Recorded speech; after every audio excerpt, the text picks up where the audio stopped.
Hola, ¿qué tal todos? Mucho gusto. Mi nombre es Fernando Linares y soy gerente general para Ecológico Solar en Guatemala.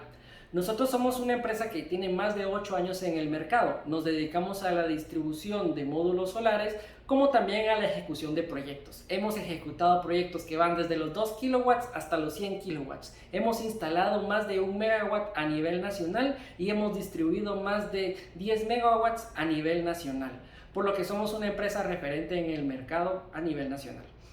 Actualmente estamos trabajando con los módulos solares de la marca Eco Green Energy que nos han dado un resultado realmente increíble.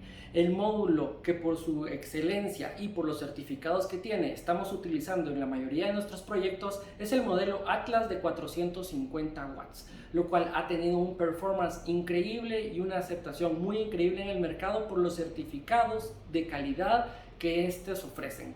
Además, nuestra experiencia de trabajar con el fabricante Eco Green Energy ha sido muy buena, ya que este fabricante se enfoca en la satisfacción del cliente final, en la calidad del producto que nosotros recibimos y en garantizarnos tanto hacia nosotros como al cliente final la garantía que el panel tiene. Así que Eco Green Energy y Ecológico Solar estamos construyendo un mundo más verde juntos.